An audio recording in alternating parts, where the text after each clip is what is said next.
Täna me räägime elurikkusest põllumajanduses ja selle mõjust taimekasvatusele. Olen Anne Lui, Maaülikooli emeriitprofessor ja aastakümneid tegelenud mahepõllumajandusega ja eriti selle aspektiga, kuidas tagada taimede tervist, hoida kahjustajaid kontrolli all erinevate looduslike vaenlaste soodustamisega. Ja nüüd, kui me räägime elurikkusest, siis mis asi on elurikkus ehk bioloogiline mitmekesisus? See on ühelt poolt liikide mitmekesisus. Väga tähtis aspekt on liigisisene mitmekesisus, et on varieeruvus, liigi sees on geneetiliselt erinevad isendid, mitte ei ole kõik päris ühesugused, sealhulgas siis on siin ka sordid, kus on juba ühetaolisemaks mingite tunnuste alusel muudetud, loomade tõud ja kolmas aspekt elurikkuses on koosluste mitmekesisus. Erinevad on omavahel looduslikud kooslused ja kultuurkooslused. Looduslikud kooslused nagu metsad, sood, niidud ja nii edasi on reeglina liigirikkad. Seal on erinevaid taimeliike palju ja nendega koos ka palju erinevaid muid organisme. Kultuurkooslused, põllud, aiad ja muud sellised, siin enamasti on piiratud arv liike. Liigid, mida inimene valib oma kasu eesmärgil ja tavaliselt püüab välistada teisi liike. Kui me vaatame siis põllumajandustootmisüksuse elurikkust, millest see siis koosneb? See on ühelt poolt, ongi see planeeritud elurikkus, millega me tegeleme selleks, et saada oma tulu kätte. Need on kasvatatavad kultuurid, nende mitmekesisus, siis sortide mitmekesisus kultuuride juures, samuti kasvatatavad loomaliigid ja loomaliikide puhul jällegi ka, kui palju me seal erinevaid tõuge kasutame. Aga paraku kogu see planeeritud elurikkus on mõjutatud ümbritsevast keskkonnast tuleva elurikkusega ja seda mõjutab meil mullaelustik koos siis umbrohtudega põlluküll ja taimikutega põldude ümber ja loomulikult kogu erineva loomastikuga. Seal on siis kahepaiksed putukad, roomajad, linnud, imetajad ja nii edasi. Nii et kogu see elustik, mis on meie tootmise ümber, see mõjutab meie poolt planeeritud elurikkust.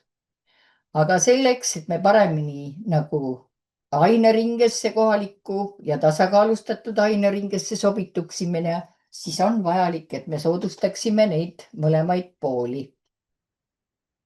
Ja kui me vaatame siis seda elurikkust, mis seda soodustab, väga tähtis on seesama maastikuline elurikkus meie näiteks tootmisala ümber. Ja vaatame neid pilte, alumine pilt, näeme, kui põllud on tehtud selleks, et suurte masinatega paremini liikuda ja ümbritsevatel aladel ei ole enam ei hekke, ei põõsastikke ja ka taimiku äärealal on miinimumini viidud, siis näeme, kui väike osa loomastikku sinna saab tulla. Ainult need, kes kuskilt kaugelt kohale tulevad, aga elupaiku ei ole.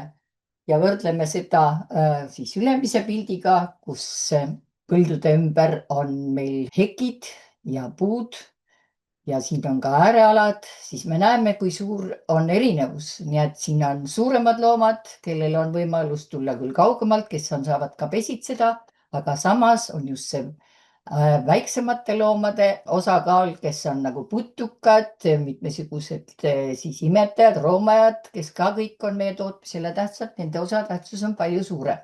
Nii et mitmekesises maastikus on see elurikkus suurem ja see paratamatult ka mõjutab siis meie toimimist. Ja sellises maastikus on ka vähem tuuleerosiooni ja ongi võimalus, et need, kes meil taime nii-öelda tervist hoiavad, need saavad ka siin paremini nii-öelda pesitseda ja elada.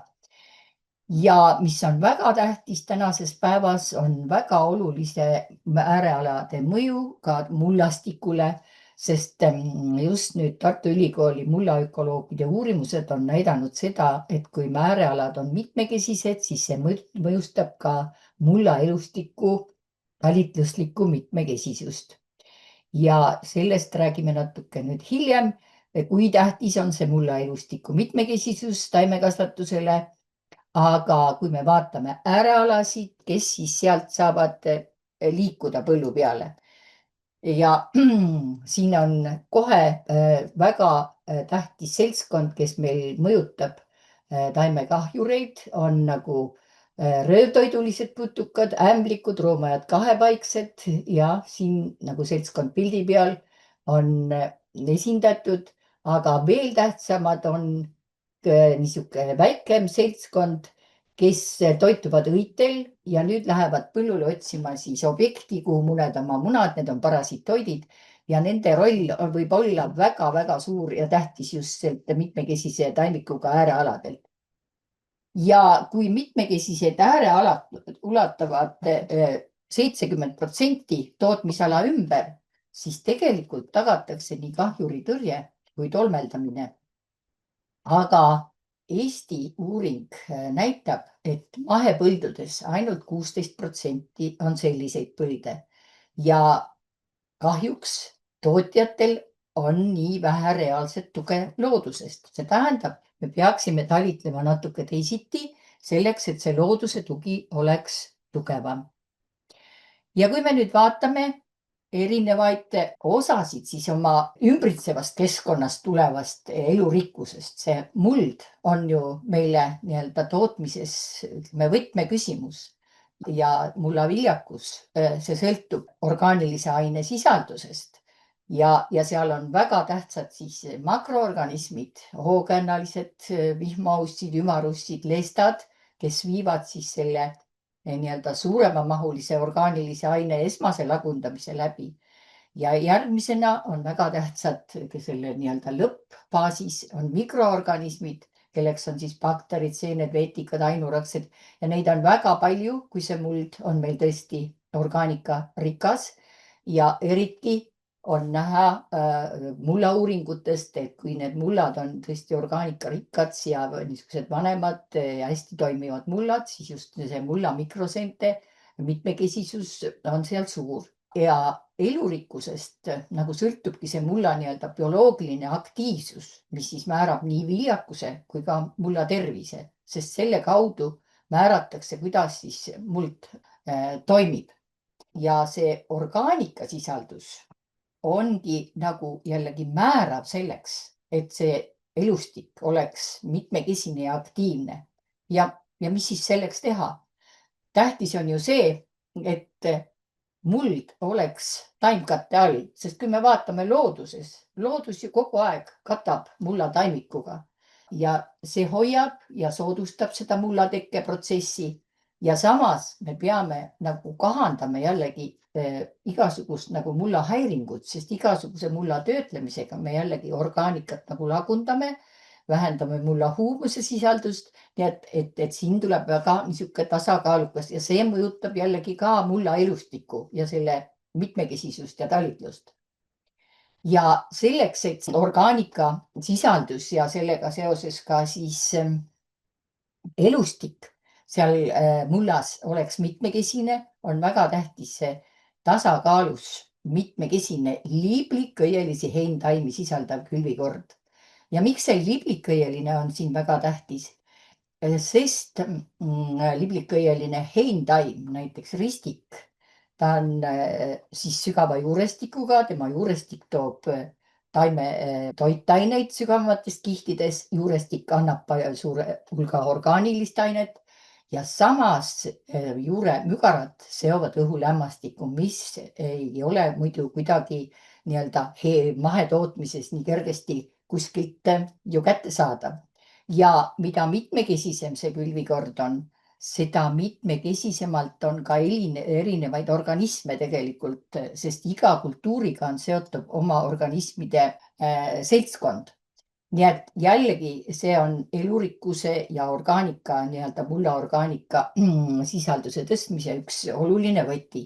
ja selle külvikorra juures, vot jällegi see külvikord võiks olla mitmekesisem veel vahekultuuridega, mis on just mõeldud mulla nii-öelda orgaanilise aine sisalduse tõstmiseks ja need peaksid olema nii suvel, et see maa ei oleks vahepeal must või ka siis see talvel, mis on eriti tähtis, et talvitumine hoiaks nii-öelda taimetoitaineid paigas, hoiaks võimaluse mitmetele liikidele, kes põllul talvituvad, saada seal talvituda.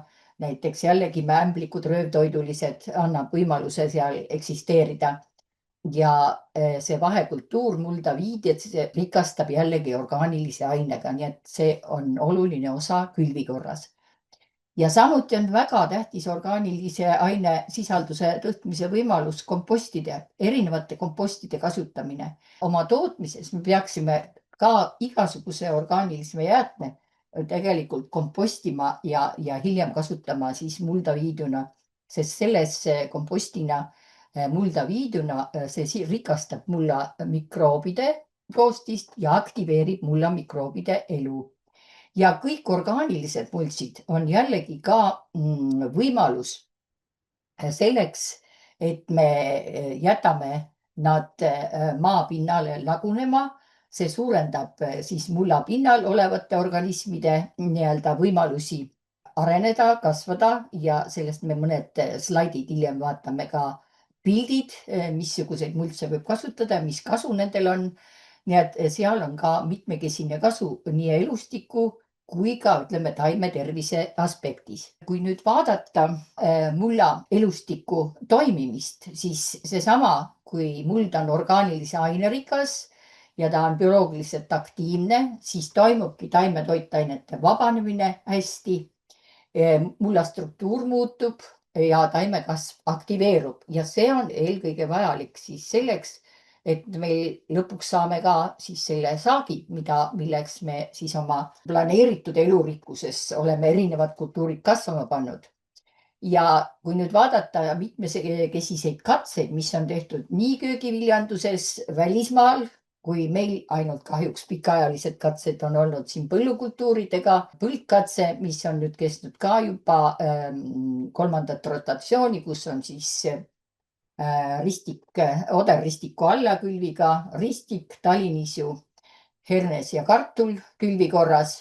Siin on siis mahesüsteemid ja tavasüsteemid ja mahesüsteemides on mahe nullsüsteem, kus siis on kasutusel ainult külvikorra kultuurid, nii nagu nad järgnevad üksteisele. Mahe 1 süsteemis on siis talvine vahekultuur, see tähendab, et talveks maa ei jää ühegi kultuuri järel mustaks, vaid on kaetud talvise vahekultuuriga, mis siis kevadel läheb mulda ja külvatakse siis põhikultuur. Ja mahe 2 süsteemis on siis lisaks talvisele vahekultuurile on ka kompostitud lehmasõnnik. Kui me siis nüüd võrdleme neid mahesüsteeme, siis me näeme, et kõige aktiivsem mullamikroobide elustik on, kui meil on see mulda toetatud nii vahekultuuriga kui siis kompostiga. Ja kuivõrd mulda ei ole häiritud ei mingite kemikaalidega, nagu on tava 0 ja tava 2 süsteemis, kus on kasutatud siis keemilist taimekaitset ja ka mineraalväetisi, siis me näeme, kui oluliselt suur vahe on see olnud mulla mikroobide aktiivsusele. Ja mulla mikroobid on just need määrava tähtsusega olevused, kellest tegelikult sõltub taime toitumine ja siis faasis juba ka see saak.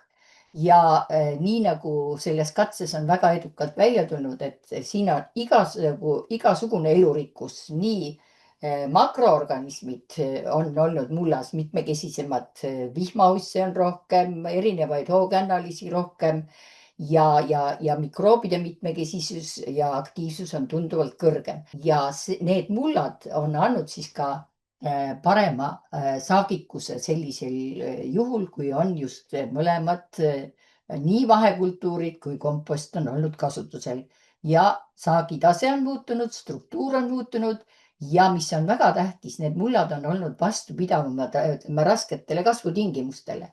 Kui on olnud mul väga kuivad aastad, siis just nendes süsteemides, kus siis on need kompost ja vahekultuur, on mulla struktuur olnud niiskuskindlam ja niiskussiduvam ja kultuurid on kasvanud edukamalt ja saagikus on olnud usaldusväärselt kõrgem.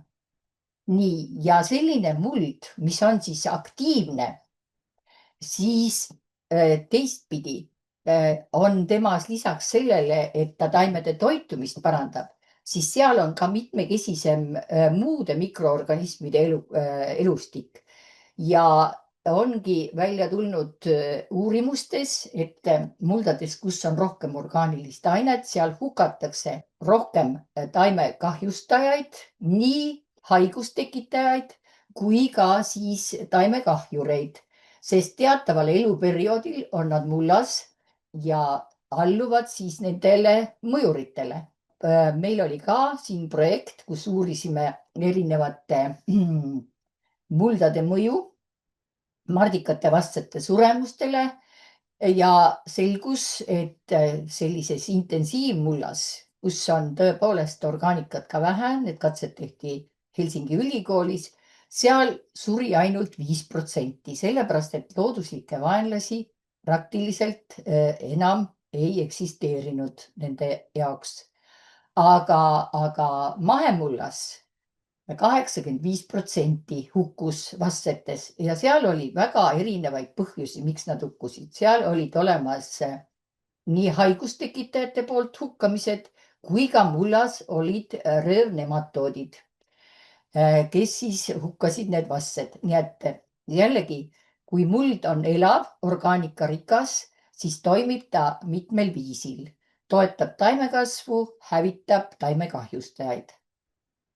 Nii, jällegi selleks, et seda elurikkust ühtepidi toetada, oma süsteemide talitlemist toetada, need ongi need samad agroökoloogilised võtted ja nendega me saamegi ennast paremini elurikkust toetades viia ka paremasse tasakaalu loodusliku aineringega, aga samas, missugune kasu siis sellest tuleb? Jällegi, meil on mitmekesine see külvikord ja liblikõielisi kindlasti heintaimi sisaldav külvikord, sest see on mulla parandamise mõttes mitmekesine, sest ühtepidi toidab mulda, aga teistpidi juureeritised hävitavad mitmesuguseid haigustekitajaid ka. Nii et siin saadakse mulla viljakuse ja mulla tervise tagamine, tõstame elurikkust sellega, reguleerime kahjustajaid ja samas, kui meil on mitmekesine toodete valik, siis jällegi tarbijad on ka õnnelikumad. Nii et tõstame mullaviljakust ja erinevate kultuuride kasvatamisega me reguleerime ka umbrohtumust, mis meil ka teataval määral on ju tähtis, et saada kasu oma toimingutest.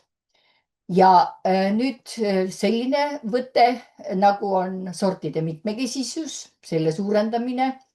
See jällegi vähendab meil kahjustuste riske, sest et erinevad sordid on nii puuviljanduses, marjakasvatuses, köögiviljanduses, nad on kõikjal erineva haigus- ja kahjuri kindlusega. See mõjutub veel ilmastikus ja selle tõttu see mitmekesisus on väga oluline, et riske vähendada.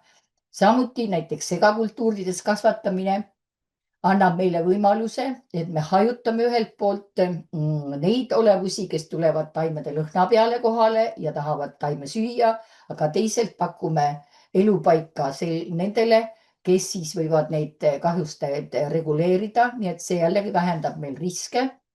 Ja kui me loome liigirikka taimestikuda vaba istandikus nagu vaheribadena, siis see annab jällegi võimaluse selleks, et me soodustame seda keskkonnast tulevat elustikku, kes aitab meil reguleerida nii taimekahjureid kui ka taimehaiguseid tegelikult, sest seal on ka mitmekesine mikroobide maailm, mis hakkab mõjutama. Nii et selles mõttes istandustesse taimestiku rajamisel on väga tähtis, et meil oleks ka liigirikkus. Ei oleks näiteks ainult ristik, valge ristik, vaid kindlasti õistaimi oleks tark sinna lisada. Nii, ja loomakasvatuse integreerimisega jällegi me parandame siis mullas taimetoitainete sisaldust, saame teha väga head komposte ja jällegi tarbijal on võimalus siis taime saaduste kõrval saada ka loomseid saadusi, mis on väga tähtis, nii et tarbija pool on sellest ka võidab.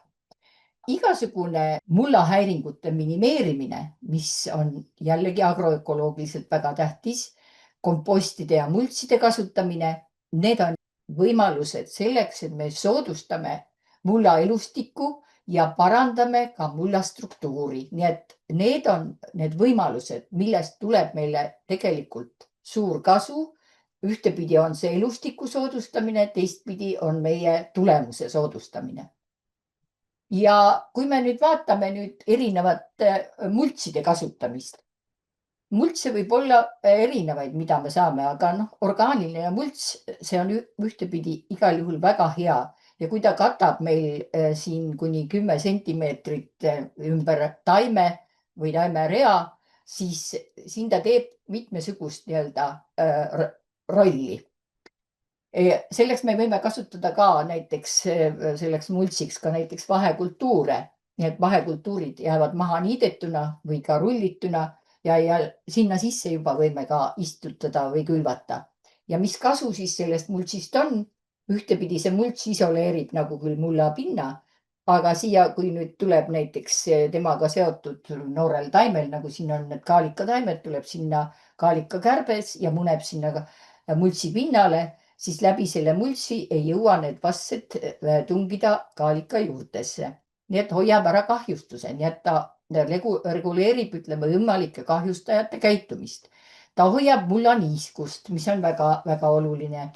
Ja sellega ka pärsib, ütleme, umbrohtude arengut. Ja see on üks olulisemaid võtteid, mida näiteks mahekasvatusest peaks järgima, et nüüd kasutame multsi, surume alla kahjustajad, sest mults hakkab nüüd kohe varsti lagunema, sest siia tuleb hulganisti juba hoogannalisi, vihmausse, kes hakkavad seda tööd tegema.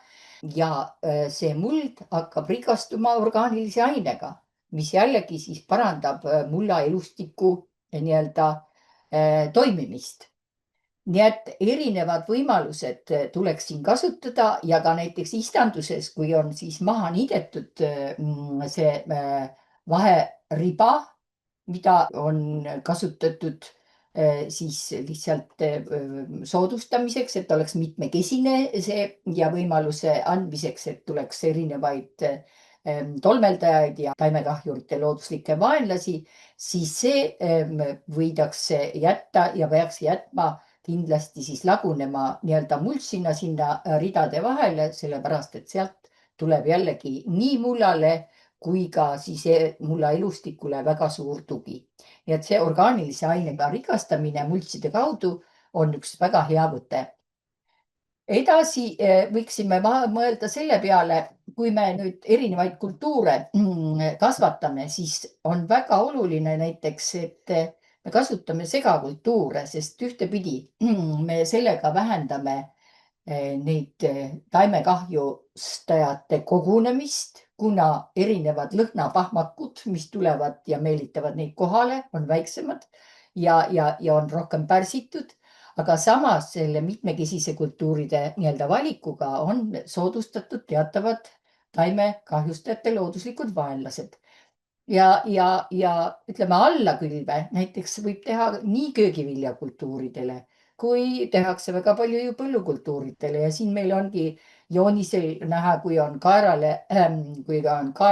monokultuuris, kui palju on siis jooksiklasi, kes on väga head taime toiduliste putukate hävitajad Neid on seal 15 püünises, aga kui on tehtud ristikule allakülv, siis on, näete, seal pähiku peal ainult üks lehetäi, aga kolmandiku võrra on rohkem jooksiklase, sest jooksiklastele on tekkinud parem toidubaas, sest lisaks kaerale on neil objekte võtta ka ristiku pealt ja jällegi on soodustatud nii-öelda see elurikkus ja vähendatud see nii-öelda kahjustav mõju selle taimtoidulise putuka poolt.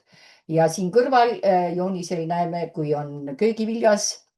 Veel tahtsin mainida seda, et näiteks väga hästi on tehtud köögiviljale ka juba näiteks vahekultuur allakülv.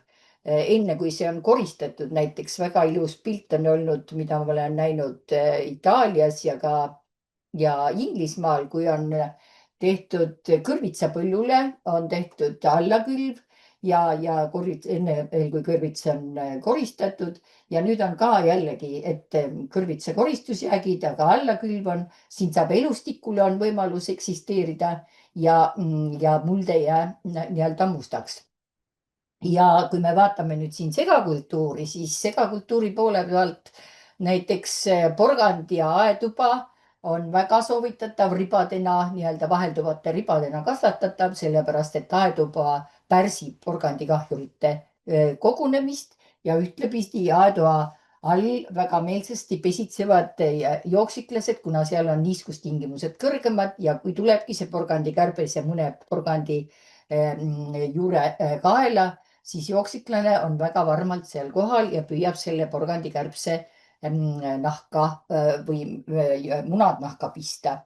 Nii et on oluline moment, et me proovides leida oma tootmisele sobivaid lahendusi, kasutame segakultuure.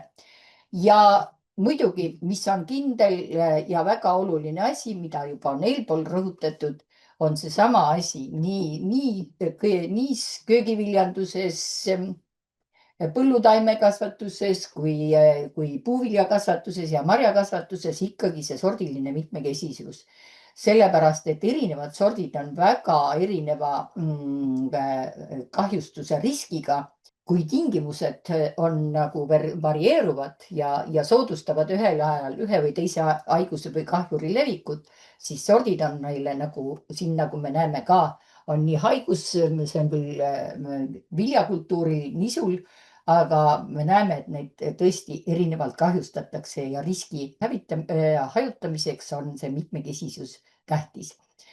Nii, veel seesama oluline võte, mis aitab ka jällegi meil seda elurikkust nagu tõsta, on loomakasvatuse sissetoomine.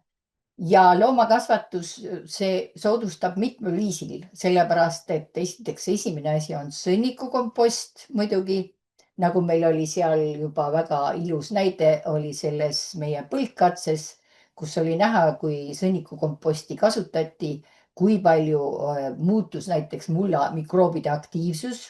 Nii et sõnnikukompost on väga oluline mulla elustiku ja tervise ja viljakuse toetaja, nii et väga tähtis, mida me saame loomakasvatuse integreerimisega juba teha. Ja muidugi sõnnik ei tohikski kunagi tulla põllule värskena, vaid ta peab olema kompostitud, sest siis on seal need toitained kättesaadavad ja ta soodustab seda mulla elustikku ja aitab siis ka haigustekitajaid alla suruda. Ja mis on veel nagu väga suur lisaväärtus, ütleme sõnnikukomposti puhul, on ka see, et ta mõjub ka kääritisena väga olulisena kui mikroväetis ja samas ka kui näiteks taimehaiguste reguleerija. Iisraelis näiteks tehakse sõnnikukomposti kääritist kartuli lehemädaniku tõrjeks ja need katsetulemused tõesti on väga head olnud, seda me nägime seal neid majandeid külastades. Samuti on väga häid tulemusi saadud ka selle kääritisega maasika kallituse ja roostehaiguste tõrjeks, sest kuidas see kääritis mõjub? Kääritises on ka mikroorganismid, mis taimele viidudena ka suruvad alla siis taimehaiguste tekitajaid. Ja samas need toitained, mis kääritises on, need on jällegi ka nagu mikroväetis. Ja muidugi, mis on iseenesest juba tähtis, kui meil on see nii-öelda planeeritud elurikkus meie tootmises on loomadega rikastatud, siis see loomakasvatus iseenesest toob ju terve rea erinevaid lisaorganisme sinna meie elustikku sisse. Ja kui me loomi veel karjatame näiteks seal, kas siis seal köögivilja koristusjärgselt alal, siis ühtepidi seal ka jällegi see väetatakse, aga samas ka jällegi mikromaailm ka rikastub, sest ka mitmesuguseid organisme viiakse koos selle karjatamisega, nii et nii toidetakse kui rikastatakse, nii toidetakse mulda kui rikastatakse mulda ja rikastatakse elustikku üldse. Väga mitmekesised karjamaad meie tootmises iseenesest ka annavad jällegi võimalusi seal nii putukatele kui linnustikele ja veel muudelegi organismidele.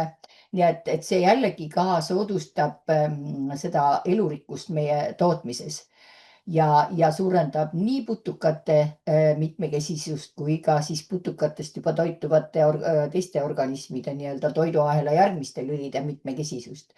Nii et need võtted on lihtsad, mida me saame kasutada, aga tuleb mõelda ja kasutusele võtta. Mida me siis üldiselt peaksime veel silmas pidama, et seda elurikkust nagu hoida ja toetada. Sest nagu rääkisime seda juba alguses, et mullahäiringud on need, mis väga oluliselt mulda mõjutavad. Ja üldiselt on künniga me tegelikult viime näiteks küll umbrohuseemned sügavamale, aga samas me viime ka rea organisme seal sügavamale üldse.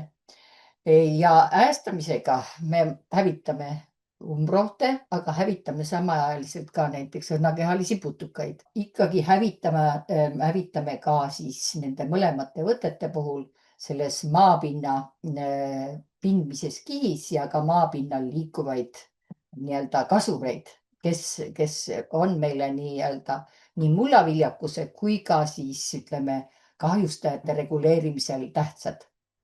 Nii et ikkagi jällegi see, et vähem mullahäiringuid, aga loomulikult nii palju kui vaja. Siis väga oluline on see, et me rääkisime äärealadest. Need peaksid säilima ka sügisel. Neid ei tohiks niita sügisel, sest äärealadel on just see kasurite talvitumise koht, kust on võimalik siis jällegi liikuda ütleme kultuurtaimestikku.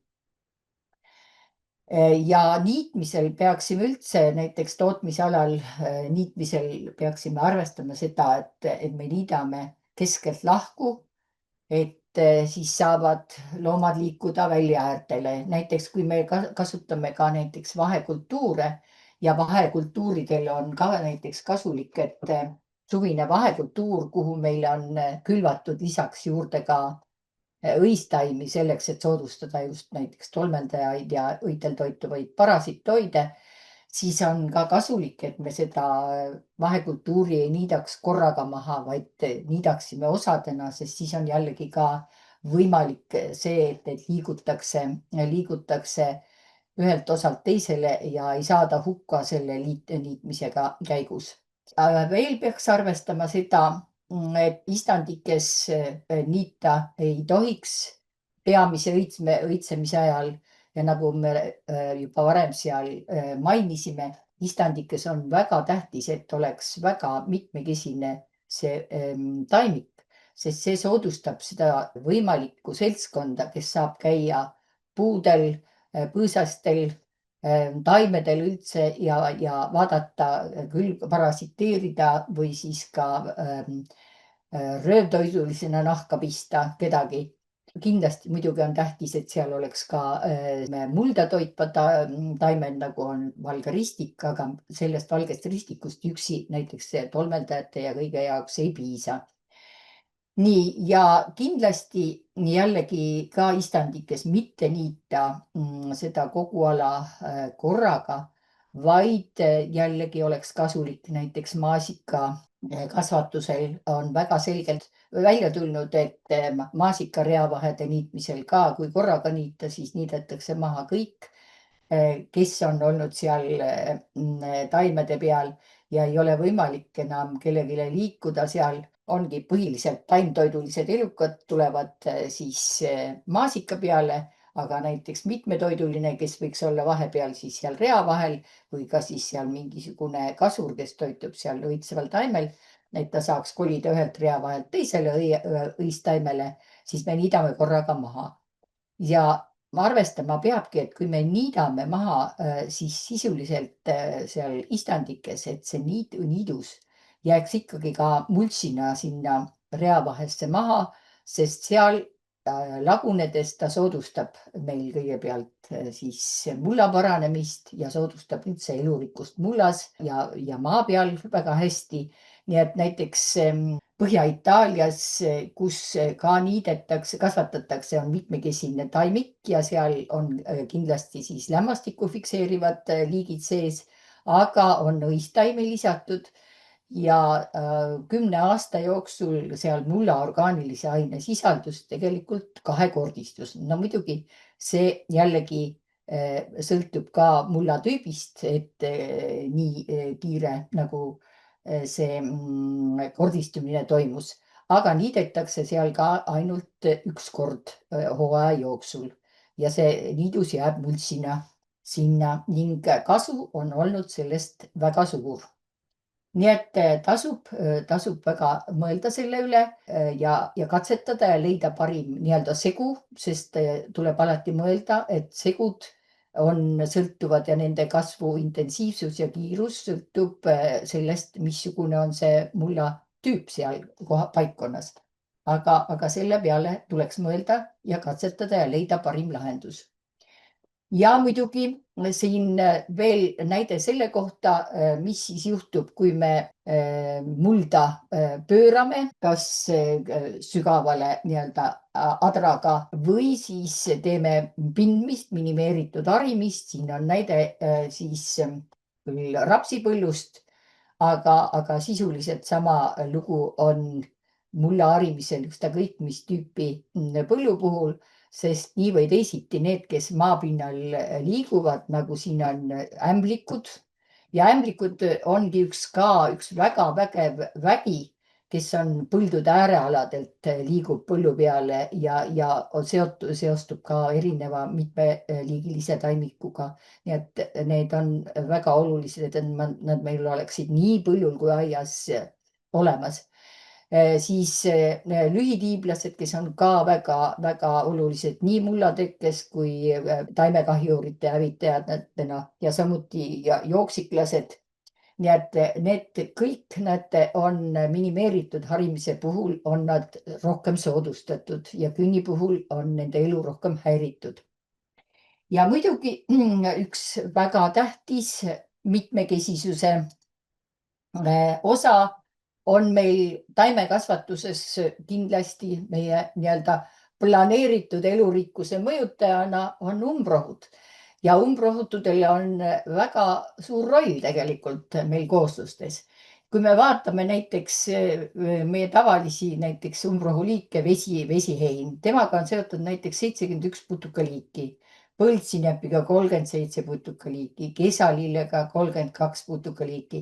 Nii, ja ükski need ei ole nii-öelda ju kahjurid, vaid nad on lihtsalt taimtoidulised liigid, kes saavad olla toiduks lindudele, eks ole, siis ämblikele, siis parasitoididele, nii et nad on võimalikud toiduobjektid ja aitavad nagu parandada selle põllukoosluse talitlusi, seda viia nii-öelda loodusega, sest mis on tegelikult looduses praegu juhtunud?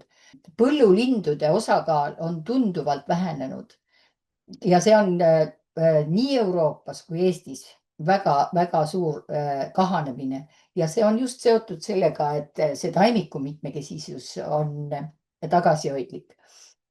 Et see on nii palju kultuurtaimede kasuks ja vähem on seda metsikut taimikut. Ja kui me vaatame üle selle umbrohtude kasuliku rolli, siis ongi see ju eelkõige tähendab elu- ja toitumispaik nii-öelda aineringes toimivatele liikidele. Meil on seal linnud, putukad, eks ole, nii röövtoidulised kui parasiittoidid kõikidele nendele ja lihtsalt aineringe tähtsamatele lülidele, sest igale lülile järgneb ju mingi eelnev lüli ja mis meil praegu looduses näeme, meil tegelikult on Euroopas näiteks, kui me vaatame Saksamaa andmetele, 80% on putukate arvukus ja esinemissagedus langenud. Nii, ja see tähendab, et paljudel teistel lülidel on siis toidupuudus ja nad langevad välja. Nii et on tähtis roll neil selles osas. Ja hajutab umbrohud võtavad endale ka siis selliste taimtoiduliste putukate kandmise, kes mitmetel taimeliikidel toituvad ja kui on põllul ainult see kultuurtaim, siis paraku minnaksegi ainult sellele. Ja näiteks seesama põldsinep, mis meil oli eelmisel pildil, tema võib tallitleda näiteks kapsapõllul väga hästi ka nii-öelda püüniskultuurina, kuna tõmbab suurema tähelepanu mitmesuguste siis nende rohuhüpikute ja maakirpude kahjustuse endale. Sest need kemikaalid, mis temast lendavad, on tunduvalt tugevamad kui siis see, mis tuleb seal kultuurkapsast või kaalikast. Ja mis on veel tähtis, kui maapind, kultuurtaim ei kata ju maapinda kunagi korralikult, vaid seal on vahel on mullapind, aga umbrohi katab mullapinna, hoiab mulla niiskust, mis on eriti tähtis, vaadake, kui on meil kuivad aastad, siis sageli on just umbrohu roll seal väga suur. Ja umbrohi mulda viiduna tõstab mulla süsiniku sisaldust, parandab ja sellega ka viljakust. Tänases päevas on selgunud väga tähtis roll veel, et ta toetab taimede maa-alust mükorrhiisavõrgustikku. Muidugi umbrohi ju kindlasti konkureerib ka taime toitainete ja veega, aga tänases päevas on näidatud, et selle maa-aluse seeneniidistiku kaudu võidakse ka hoopis anda ka toitu ja ka veega varustatud varustust. Nii et see on väga oluline uurimist vajav võrgustiku lüli. Ja muidugi kultuuride algarendus, jah, on umbrohtu vaja jälgida ja vajadusel ka siis reguleerida, aga ei saa kuidagi unustada nende olulist rolli siiski meie kultuurkoosluste nii-öelda mitmekesistamisel. Ja kui me nüüd vaatame elurikkust ja selles laiemas kontekstis tema rolli, ütleme, toidu tootmisele, peaks ka põllumajandustootja vastutama selle eest, et oleks see elurikkus olemas, sest temast sõltub, nagu me siin teeme palju näiteid, eks ole, et me suurendame seda enda poolt planeeritud elurikkust, aga kindlasti hoiame seda, mis tuleb loodusest selleks, et tagada viljakat mulda. Ja elurikkus ongi see, mis aitab seda mullaviljakust ka nii-öelda toetada ja hoida ja kestlikult seda teha. Ja samas oma tootmisega me mõjutame kindlasti vee kvaliteeti ja see, kes meil seda vett, vee puhtust ja aitab hoida, on jällegi ka siin mängib elurikkus rolli. Sellepärast, et kui on viidud näiteks mingid kemikaalid mulda, me näeme väga hästi, näiteks taimekaitsevahendid, siis kes siis muudavad kahjutuks nad, selle muudavad kahjutuks jällegi mikroorganismid. Nii et selleks, et hoida tootmist toimivana, et meil toit tuleks, meil on vaja tunda tõsist vastutust selle eest, et me hoiame ja toetame seda elurikkust, seda poolt ja me saame seda loodusest tulenevat elurikkust, nagu eelnevad näited me juba tõime, väga hästi ära nii-öelda kasutada ja seda toetada. Ja meie eesmärk selleks, et tõesti jääda kestlikult tootma, ongi see, et me püüame oma tootmises suurendada elurikkust, nii seda planeeritud elurikkust, mis meil on selleks, et me saaksime oma saagid ja oma tulud. Ja et see oleks võimalikult mitmekesine ja samas selleks, et meil tuleks see tulem, meil on väga oluline, et me säilitame ja soodustame seda loodusest tulenevat mitmekesisust, mis meil on tootmisalade ümber ja tootmisalade sees otse mullastikuna. Sest niimoodi meil on tegelikult, kui me toodame ja toetame seda mulla orgaanilise ainesisaldust ja hoiame seda elurikkust, mis on meil ümbritsev ja mis on meie tootmises ka olemas, siis on võimalik luua meil niisugune isereguleeriv tootmissüsteem. Ja sellega me saame ise muutuda ka võimalikult sõltumatuks, tähendab vähendada väliseid sisendeid, mis on väga-väga oluline. Ja me saame muuta ennast paremaks kohaliku aineringe osaks, sest meie tähtis roll on saada looduse paremaks osaks, kui me praegu oleme.